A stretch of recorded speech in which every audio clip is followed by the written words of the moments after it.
Hi guys, എൻ്റെ ചാനലിലേക്ക് സ്വാഗതം. ഞാൻ ഇന്നിവിടെ നിങ്ങൾക്ക് കാണിച്ചു തരാൻ പോകുന്നത് ചെറുപയറുണ്ട്. നമ്മുടെ ചെറുപയർ ഞാനിവിടെ കുറച്ച് മുളപ്പിച്ചിരുന്നു. അപ്പോൾ ആ ചെറുപയർ വിളവെടുത്തതാണിത്. അപ്പോൾ ഇത് നല്ലോണം കാല് കൊണ്ട് മെതിക്കുക എന്ന് പറഞ്ഞപ്പം ചിലർക്കൊന്നും അറിയില്ല. അങ്ങനെ മെതിച്ചെടുത്തതാണ് കാല് കൊണ്ട്. അപ്പോൾ മെതിച്ചെടുത്തിട്ട് അതിൻ്റെ ഈ തോലുകളാണ് ഇതൊക്കെ. ഈ തോലുകളൊക്കെ നമുക്കിങ്ങനെ ഒഴിവാക്കിയാൽ നല്ല അടിപൊളി ചെറുപയർ നമുക്ക് തന്നെ വീട്ടിലുണ്ടാക്കി ചെറുപയർ കഴിക്കാൻ പ്രത്യേക ടേസ്റ്റ് ആയിരിക്കും.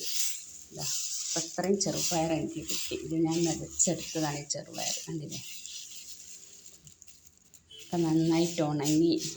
പെട്ടെന്ന് ചെറുപയറൊക്കെ കൃഷി ചെയ്യണ പെട്ടെന്ന് ചെറുപയർ ഉണ്ടാവുക, ഒരു വിഷമവും ഇല്ല. നമുക്ക് കുഴിച്ചിട്ട് ഒരു വെതറിയതിന് ശേഷം ഒരു 4-5 ആഴ്ച കഴിയുമ്പോഴേക്കത് പിന്നെ പൂ വരും. നല്ല പ്രത്യേകിച്ച് വളങ്ങളൊന്നുമില്ല.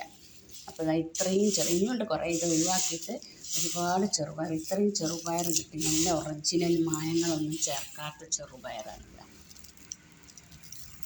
ഇനി ഈ വേസ്റ്റുകളൊക്കെ എടുത്ത് ഇതിൻ്റെ തൊലികളൊക്കെ എടുത്ത് ഒഴിവാക്കി നല്ല വൃത്തിയാക്കി പെറുക്കി നമുക്ക് കറി വെക്കുക, ഉപ്പേരി ഉണ്ടാക്കുക. നല്ല സാധനം.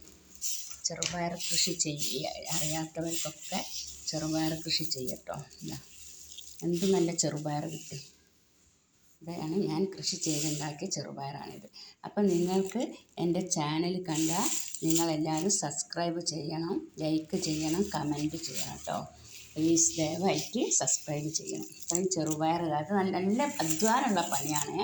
ഇതൊക്കെ പറിച്ചുണ്ടാക്കാനും പിന്നെ അത് ഉണക്കി മെതിച്ച് നല്ല കഷ്ടപ്പാടാണ്. എങ്കിലും നമുക്ക് നല്ല ഒറിജിനൽ ചെറുപയർ കഴിക്കാം.